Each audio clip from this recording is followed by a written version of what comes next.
नमस्कार, good news के एक और एपिसोड के साथ मैं शहला निगार एक बार फिर आप सबके सामने हाजिर हूं।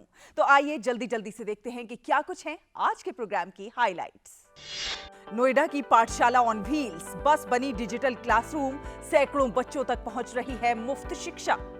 बरेली के वो डॉक्टर जिनके लिए सेवा ही है सबसे बड़ा धर्म, चला रहे हैं रोटी बैंक। देश के स्कूल बन रहे हैं इनोवेशन हब, बच्चों की सोच बदल रही है भारत का भविष्य। बेंगलुरु का सरस अपार्टमेंट, जहां सालाना लाखों लीटर बच रहा है पानी।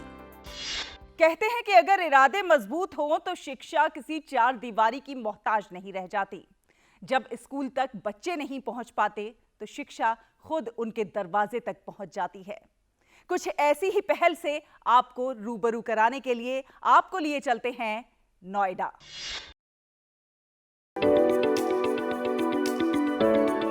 अगर इरादे मजबूत हों तो मुश्किलें भी रास्ता नहीं रोक सकती। इसी सोच को साकार कर रहे हैं नोएडा के युवा प्रिंस, जो समाज के जरूरतमंद और वंचित बच्चों के लिए शिक्षा की अलख जगा रहे हैं। शिक्षा हर बच्चे का अधिकार है, लेकिन कई बार गरीबी और मजबूरियां कई बच्चों को स्कूलों से दूर रख देती हैं। लेकिन नोएडा में चैलेंजर्स ग्रुप ने इसका एक समाधान निकाला है। हम यहाँ मौजूद हैं सेक्टर 22 में और आपको लेकर चलते हैं आज हम चैलेंजर्स की पाठशाला में।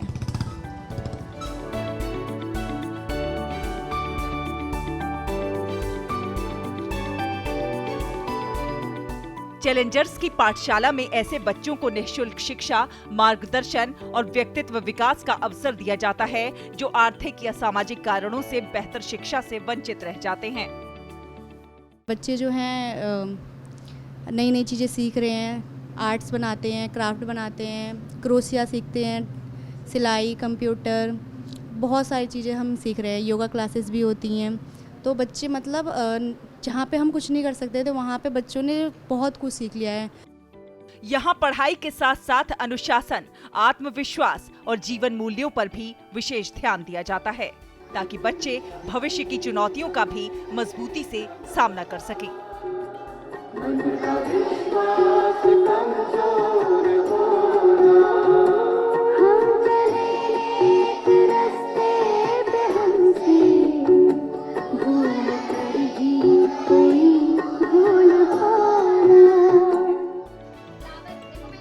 ये पहल आज न सिर्फ बच्चों को शिक्षा से जोड़ रही है, बल्कि उनके सपनों को भी नई उड़ान दे रही है। यहाँ पे मुझे बहुत अच्छा लगता है। यहाँ पे ड्राइंग करवाते हैं, मतलब कंप्यूटर, डांस, सब कुछ होता है यहाँ पर। पाठशाला से जुड़े बच्चे नियमित रूप से पढ़ाई कर रहे हैं और कई बच्चों के शैक्षणिक प्रदर्शन में उल्लेखनीय सुधार देखने को मिला है। बच्चों तक शिक्षा पहुंचाने का प्रिंस का ये सफर आसान नहीं था। कभी पेड़ के नीचे पढ़ाया तो कभी फ्लाईओवर के नीचे, किसी एरिया में टीन शेड के नीचे तो कहीं नाले के पास। इस काम के लिए पैसे चाहिए थे, तो सब्जी बेचने से लेकर नुक्कड़ नाटक करने तक सब काम किए और जो पैसा मिलता उससे बच्चों के लिए शिक्षण सामग्री खरीदते। धीरे धीरे लोग शिक्षा की इस मुहिम में बच्चों के बैठने और खाने पीने का प्रबंध करने लगे और ये मुहिम परवान चढ़ने लगी। हम लोग जहाँ स्लम्स में जाया करते थे बच्चों को पढ़ाने के लिए, तो वहाँ हम देखते थे कि बच्चों के पास शेड नहीं है, गर्मी है, कई बार जो है बारिश आ जाना, कोई तूफान आ जाना, तो बच्चों के पास प्रॉपर बैठने का क्लासरूम नहीं था और उनको एक एटमॉस्फेयर वो क्लासरूम वाला नहीं मिल पाता। लाइट चली जाना, ये सब चीज़ें। और कहीं ना कहीं हमारा जो फोर्स था बच्चों के लिए कि उनको डिजिटली हम जोड़ पाए। जहां कई बच्चों के लिए स्कूल तक पहुंचना आज भी एक सपना है, वहीं नोएडा के प्रिंस ने स्कूल को ही बच्चों तक पहुंचाने का फैसला किया। उन्हें एहसास हुआ कि कई बच्चे काम, दूरी या पारिवारिक परिस्थितियों की वजह से नियमित रूप से पाठशाला तक नहीं आ पाते। तभी जन्म हुआ एक नए विचार का। ये विचार है पाठशाला ऑन व्हील्स। यहाँ एक साधारण बस को स्मार्ट क्लासरूम में बदल दिया गया है। अंदर ब्लैक बोर्ड, किताबें, डिजिटल स्क्रीन, बैठने की व्यवस्था और सीखने का पूरा माहौल है। अब ये बस नोएडा और आसपास की बस्तियों में पहुंचती है और वहीं पर बच्चों की क्लास लगती है। ये बस उन दुर्गम इलाकों तक भी पहुंचती है जहां से बच्चों का स्कूल तक जाना मुश्किल है। जो बच्चे कभी स्कूल से दूर थे, अब वही उत्साह के साथ इस चलती फिरती पाठशाला का इंतजार करते हैं। वही है कि हम लोगों का एक मन था कि हम ऐसी चीज़ें रेडी करें, तो एक कॉर्पोरेट ने आके हमने एक प्रपोजल बताया कि ऐसा इस स्लम्स में जाकर हम ऐसे बच्चों को भी मजबूत कर सकते हैं। ये भी हमारे समाज देश का हिस्सा है। पाठशाला ऑन व्हील्स में सिर्फ हिंदी, अंग्रेजी और गणित ही नहीं पढ़ाया जाता, बल्कि बच्चों को कंप्यूटर, सामान्य ज्ञान, व्यक्तित्व विकास और जीवन कौशल की भी शिक्षा दी जाती है। इस मुहिम में कई युवा स्वयंसेवी भी जुड़ चुके हैं, जो अपना समय निकालकर बच्चों को पढ़ाते हैं। समाज के लोगों का सहयोग भी लगातार बढ़ता जा रहा है। अब हम आ गए हैं नोएडा के सेक्टर 23 में और आप मेरे पीछे ये बस देख रहे हैं। ये बस कोई आम बस नहीं है, बल्कि ये बहुत खास है क्योंकि यहाँ पर पढ़ाई हो रही है। जी हाँ, ये है पाठशाला ऑन व्हील्स। ये है चैलेंजर्स ग्रुप की अनोखी पहल। कैसे यहाँ पर पढ़ाई हो रही है और कैसे ये बस डिजिटली लैस है, कैसे यहाँ पर बच्चे डिजिटली पढ़ाई कर रहे हैं, आइए जानते हैं। उन बच्चों तक इस बस के थ्रू पहुंच पा रहे हैं जो स्लम्स में रहते हैं और ऐसी जगहों पे रहते हैं जहां पे स्कूल में जाना उनके लिए पॉसिबल नहीं हो पाता है। तो ये बस उनके लिए वहां पर जाती है, उन्हें पढ़ाती है, उन्हें एक्स्ट्रा करिकुलर क्लासेस देती है। ये पहल सिर्फ शिक्षा तक सीमित नहीं है, बल्कि ये उन बच्चों को मुख्य धारा से जोड़ने का प्रयास है जिनके लिए स्कूल तक पहुंचना सबसे बड़ी चुनौती थी। एक छोटे से प्रयास ने आज सैकड़ों बच्चों के जीवन में बड़ा बदलाव ला दिया है। यही वजह है कि चैलेंजर्स की पाठशाला से शुरू हुई ये यात्रा अब पाठशाला ऑन व्हील्स बनकर उम्मीद की नई मिसाल पेश कर रही है। शिक्षा अगर बच्चों तक नहीं पहुंच पा रही, तो शिक्षा को ही बच्चों तक पहुंचना चाहिए। नोएडा के प्रिंस ने इसी सोच को हकीकत में बदला है।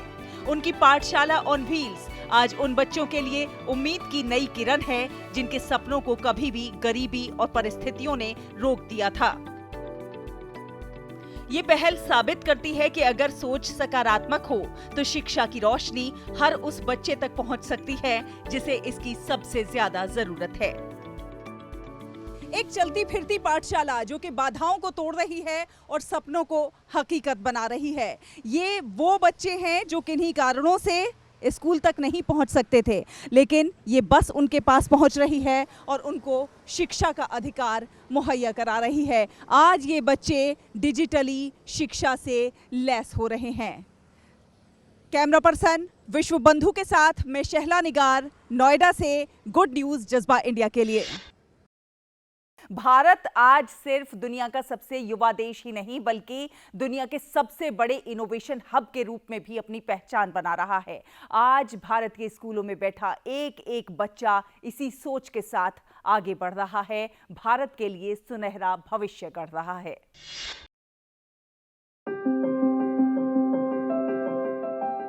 छोटे छोटे कदम बड़े सपनों की शुरुआत बनते हैं। भारत के युवा आज केवल किताबों तक सीमित नहीं हैं, बल्कि विज्ञान और तकनीक की मदद से समाज की समस्याओं के समाधान भी खोज रहे हैं। विकसित भारत की परिकल्पना को नई उड़ान दे रहे हैं ऐसे ही युवा इनोवेटर। दिल्ली के मॉडर्न पब्लिक स्कूल शालीमार बाग के छात्र हितेन गौतम उन्हीं युवा चेहरों में से एक हैं जिनकी सोच उम्र से कहीं आगे है। मेरा एक ही ऐसे ही ऑब्जेक्टिव है, एनवायरनमेंट को वापस से फ्रेंडली बनाना। सो रिसेंटली जो भी काफ़ी सारी चीज़ें हो रही है उनको रिवर्स करना। सो मैंने सबसे पहला अपना प्रोजेक्ट बनाया था वो सोशल डिस्टेंसिंग डिवाइस, जो सोशल डिस्टेंसिंग में हेल्प करता है। और फिर मैंने ये रिसेंट प्रोजेक्ट बनाया सोलर कार रोबोट।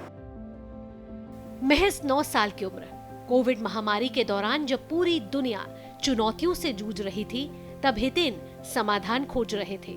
उन्होंने सोशल डिस्टेंसिंग डिवाइस बनाई, फिर एंट्री एग्जिट सेफ्टी डिवाइस तैयार की और इस्तेमाल किए गए मास्क से ईंट बनाने का मास्क टू ब्रिक 2.0 प्रोजेक्ट विकसित किया। इसी सफर को आगे बढ़ाते हुए अब उन्होंने बनाया है सोलर कार रोबोट। यह मॉडल सौर ऊर्जा से संचालित होता है, जिसमें solar panel, rechargeable battery, charge controller और मोटर सिस्टम का उपयोग किया गया है। इसका उद्देश्य पेट्रोल डीजल पर निर्भरता कम करना, प्रदूषण घटाना और लोगों को स्वच्छ ऊर्जा अपनाने के लिए प्रेरित करना है। मॉडल का फोकस किफायती, पर्यावरण अनुकूल और टिकाऊ परिवहन है। सोलर पैनल है जिसपे लाइक फोटोवोल्टिक सेल्स है जो कि सन से आने वाली सोलर एनर्जी में को कन्वर्ट करने में हेल्प करते हैं इनटू इलेक्ट्रिकल एनर्जी। सो अब ये इलेक्ट्रिकल एनर्जी जाती है इसमें बैटरी पैक में जो कि रिसाइक्लेबल एंड रिचार्जेबल है। सो ये पावर करते हैं डीसी मोटर्स को और जिससे कार स्टार्ट होती है। सो अगर हम जियोपॉलिटिक्स के हिसाब से देखें, जो ये लाइक वेव चल रही है up down of this like fuel prices, तो फिर हाँ ये ऑफ कोर्स हेल्प करेगा। किसी भी इनोवेशन के पीछे सिर्फ एक छात्र नहीं बल्कि पूरा एक इकोसिस्टम काम करता है। देश भर में स्थापित अटल टिंकरिंग लैब्स बच्चों को नए प्रयोग करने और फिर नए समाधान खोजने का अवसर दे रही है। हितेन बताते हैं कि उनके स्कूल की अटल टिंकरिंग लैब टीम, शिक्षकों और प्रिंसिपल के मार्गदर्शन ने उनके विचारों को वास्तविक मॉडल में बदलने में अहम भूमिका निभाई।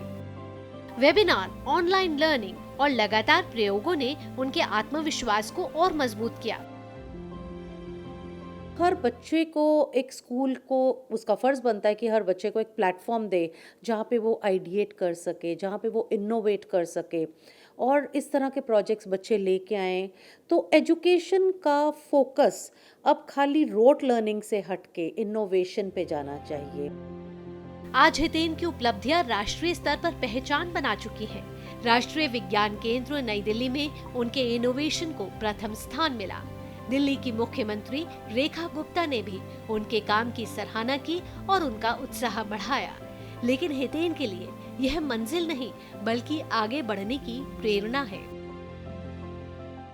इसकी न्यू इनोवेशन है सोलर कार रोबोट, जो सोलर एनर्जी को कन्वर्ट करती है इलेक्ट्रिकल एनर्जी में और उसको हम यूज़ कर सकते हैं एज ए ऑल्टरनेटिव पेट्रोल और डीजल का।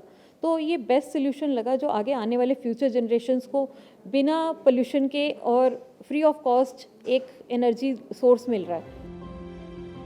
हर बड़ा आविष्कार कभी एक छोटे से विचार के रूप में ही शुरू हुआ था। जब परिवार का विश्वास, स्कूल का सहयोग, अटल टिंकरिंग लैब जैसी पहल और सरकार का प्रोत्साहन एक साथ मिलते हैं, तब बच्चों के सपने सिर्फ कल्पना नहीं रहते, वे देश के भविष्य की नई दिशा बन जाते हैं।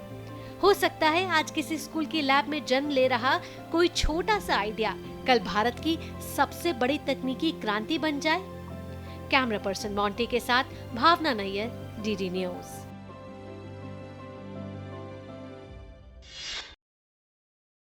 क्या एक डॉक्टर सिर्फ अस्पताल की चारदीवारी तक ही सीमित होता है या फिर उसका फर्ज वहां से भी शुरू होता है जहां किसी अनजान की सांसें थमने लगती हैं? जी हां, आपको बरेली से एक ऐसी ही प्रेरणादायक स्टोरी दिखाने जा रहे हैं जहां एक डॉक्टर की ऐसी ही कुछ मिसाल सामने आई हैं।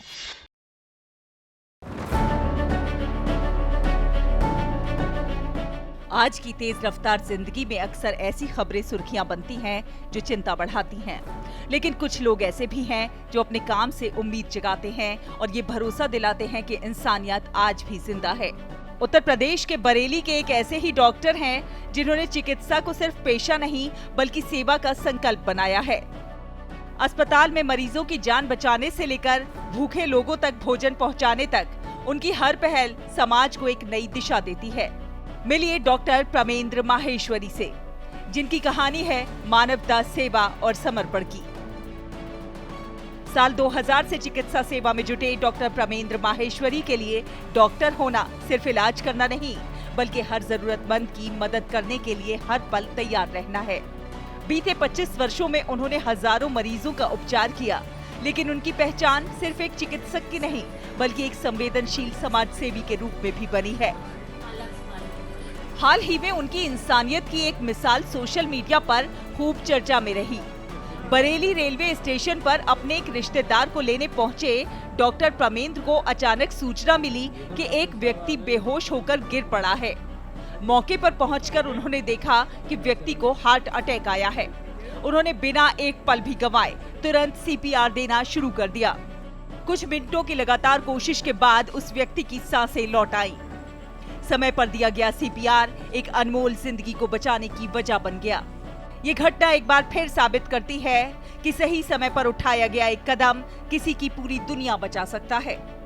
लेकिन डॉक्टर प्रमेंद्र की सेवा सिर्फ आपातकालीन इलाज तक सीमित नहीं है। साल 2015 में उन्होंने अपने साथियों के साथ मिलकर रोटी बैंक की शुरुआत की थी।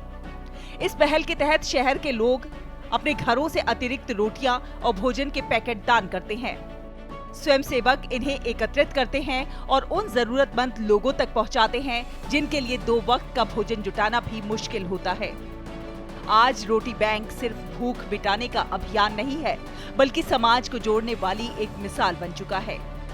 रोटी बैंक में हमारे जो वॉलंटियर्स हैं वो डिफरेंट फैमिलीज से आए हुए फूड को, हर परिवार से 2 रोटियां और 1 सब्जी का पैकेट आता है। उस फूड को हम लोग रात के खाने के रूप में, ये प्रत्येक दिन का फ्रेश फूड होता है, उसको हम ऐसे अंडर प्रिविलेज फैमिलीज तक जो बाई चांस किसी वजह से अपने परिवारों को पूरी तरह का भोजन देने में समर्थ नहीं है, वहां तक पहुंचाते हैं ताकि वो लोग रात को भूखे ना सोएं। ये पहल लोगों को संदेश देती है कि छोटी सी मदद भी किसी के जीवन में एक बड़ा बदलाव ला सकती है। डॉक्टर प्रमेंद्र माहेश्वरी का मानना है कि यदि हर व्यक्ति अपनी क्षमता के अनुसार समाज के लिए थोड़ा सा समय और थोड़ा सा सहयोग दे तो न केवल कोई भूखा सोएगा, बल्कि मुश्किल घड़ी में किसी जरूरतमंद को अकेला भी नहीं छोड़ना पड़ेगा। हम न सिर्फ लोगों को खाना बांट रहे हैं, बल्कि हम उनके एक डेली लाइफ का हिस्सा बन रहे हैं। अगर कोई हम तक नहीं पहुंच पा रहा है तो हम उस तक पहुंच जा रहे हैं और हमारे साथ बहुत सारे लोग जुड़ रहे हैं, बहुत सारे यूथ जुड़ रहा है। तो मुझे लगता है कि हम सभी को इसका हिस्सा बनना चाहिए और एक कदम आगे बढ़कर हमें इससे जुड़ना चाहिए। एक और समय पर दिया गया सीपीआर जिसने एक जिंदगी बचाई, तो दूसरी ओर रोटी बैंक जो रोजाना कई लोगों की भूख मिटा रहा है। डॉक्टर प्रमेंद्र माहेश्वरी की कहानी बताती है कि असली पहचान सिर्फ पेशे से नहीं होती, बल्कि समाज के प्रति जिम्मेदारी निभाने से बनती है। यही है गुड न्यूज, जहां सेवा ही सबसे बड़ी पहचान है। गुड न्यूज जज्बा इंडिया के लिए बरेली से नाजिया अंजुम की रिपोर्ट, डीडी न्यूज।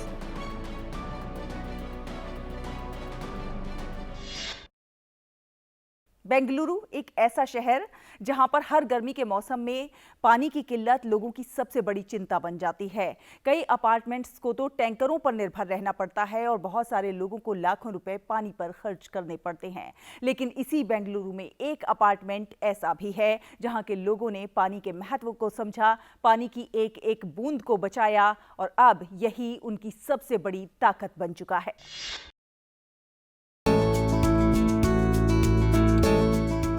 बेंगलुरु के येलहंका स्थित सेंचुरी सरस अपार्टमेंट में 128 परिवार रहते हैं, लेकिन इस सोसाइटी की सबसे बड़ी खासियत ये है कि यहाँ पानी की हर बूंद को बचाने का संकल्प लिया गया है। आज ये अपार्टमेंट सालाना लाखों लीटर पानी बचा रहा है और अपने भूजल स्तर को भी लगातार बेहतर बना रहा है। करीब 1 एकड़ और 36 गुंठा क्षेत्र में फैले इस आवासीय परिसर में 128 फ्लैट हैं, जहां लगभग 350 लोग रहते हैं। खास बात यह है कि यहाँ किसी सरकारी जलापूर्ति की व्यवस्था नहीं है।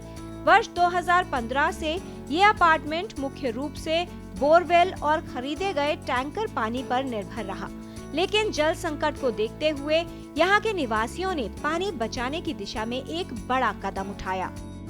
एरेटर्स में क्या होता है कि एयर प्रेशर देके कंजम्पशन कम होता है, so the number of litres which you are getting for 1 minute it is less in the case of water aerators. इसलिए हम लोग ये सबको यही रिक्वेस्ट करता हूं कि बेंगलुरु में एरेटर्स लगाने से 15% वाटर सेविंग हो सकता है। अपार्टमेंट प्रबंधन ने रिड्यूस, रिसाइकिल एंड रीयूज यानी कम उपयोग, पुनर्चक्रण और पुनः उपयोग के सिद्धांत को अपनाया। वर्षा जल संचयन, भूजल पुनर्भरण, सीवेज ट्रीटमेंट और उपचारित पानी के दोबारा इस्तेमाल जैसी कई पहल शुरू की गई। मकसद सिर्फ पानी बचाना नहीं, बल्कि पूरे अपार्टमेंट को जल के मामले में आत्मनिर्भर बनाना था। यहाँ बारिश के पानी को बड़े स्तर पर संग्रहित किया जाता है। 7 रिचार्ज वेल और एक ओपन वेल के जरिए बारिश के पानी को दोबारा जमीन में पहुंचाया जाता है। जिससे भूजल स्तर में लगातार सुधार हो रहा है। पानी बचाने का सबसे बड़ा हथियार है यहाँ का सीवेज ट्रीटमेंट प्लांट यानी STP। यहाँ रोजाना इस्तेमाल होने वाले पानी को ट्रीट करके दोबारा उपयोग में लाया जाता है। अभी इधर 128 फ्लैट है, पूरा इसमें यूसेज होने वाला पानी एक टैंक में स्टोरेज होता है। फिर इसमें से हम लोग शिफ्ट करके एयरेशन टैंक में शिफ्ट करते हैं। इसमें बैक्टीरिया पूरा सेटलिंग होकर फिर 3 घंटा एयर चलने के बाद में ऑफ करते हैं। इसमें 45 मिनट सेटलिंग होता है। फिर हम लोग एक्टिव सैंड फिल्टर और एक्टिव कार्बन फिल्टर में फिल्टर करके बाद में फाइनल टैंक को शिफ्टिंग करता है। ट्रीट किए गए करीब 50% पानी का इस्तेमाल फ्लशिंग, गार्डनिंग और सफाई के लिए किया जाता है। इससे हर साल लाखों लीटर ताजे पानी की बचत हो रही है। अपार्टमेंट के निवासी भी इन प्रयासों से बेहद खुश हैं। उनका कहना है कि पिछले 7 से 8 वर्षों में उन्हें पानी की कमी का सामना नहीं करना पड़ा और ये सब सामूहिक प्रयासों का नतीजा है। एज अ रेसिडेंट हमें वाटर की नीड है एंड हमें हर वक्त 24 घंटे 7 दिन बहुत अच्छे से पानी मिलता है। ऑलमोस्ट 8 to 9 ईयर्स हो गया है, मुझे कभी इस रिलेटेड कोई प्रॉब्लम भी फेस नहीं हुआ है। इन पहलों से प्रेरित होकर वर्ष 2021 में यहाँ catch that drop of rain water अभियान शुरू किया गया। वर्षा जल संचयन के जरिए हर साल करीब 12 लाख लीटर पानी बचाया जा रहा है। सोचिए, 12 लाख लीटर पानी यानी इतना पानी जिससे हजारों परिवारों की कई दिनों की जरूरत पूरी की जा सकती है। 10 साल से हम लोगों ने कभी भी पानी बाहर से नहीं लिया है। हम सेल्फ सफिशिएंट है और उसी को मेंटेन करने की बहुत कोशिश करते हैं। हम लोग रोज वाटर मॉनिटर करते हैं। सिर्फ पानी ही नहीं, ये सोसाइटी ऊर्जा के क्षेत्र में भी आत्मनिर्भर बनने की दिशा में आगे बढ़ रही है। रूफटॉप सोलर प्लांट के जरिए बिजली की बचत की जा रही है और हर साल हजारों यूनिट बिजली का उत्पादन कर कार्बन उत्सर्जन को भी कम किया जा रहा है। पानी बचाओ, जीवन बचाओ, हर एक बूंद की कीमत को समझो। ये ना ही सिर्फ एक नारा है, लेकिन सेंचुरी सरस अपार्टमेंट ने इसको अपनाया है। उनकी पहल को हमारी तरफ से एक सलाम। विद कैमरा पर्सन विनोद के साथ ज्योति दफेदार, DD न्यूज, बेंगलुरु। कहते हैं कि जल ही जीवन है और अगर भविष्य को सुरक्षित रखना है, समृद्ध रखना है, तो पानी की एक एक बूंद को बचाना होगा और आने वाली पीढ़ियों को भी पानी के महत्व को समझाना होगा। उम्मीद है आप सबको हमारा ये प्रोग्राम बहुत पसंद आ रहा होगा। आप अपनी प्रतिक्रियाएं हम तक भेज सकते हैं। हमारा ईमेल आईडी है ddgoodnewsindia@gmail.com। अगले हफ्ते फिर हाजिर होंगे कुछ और अच्छी कहानियों के साथ, अच्छी खबरों के साथ। तब तक के लिए हमारी पूरी टीम को दीजिए अनुमति। नमस्कार।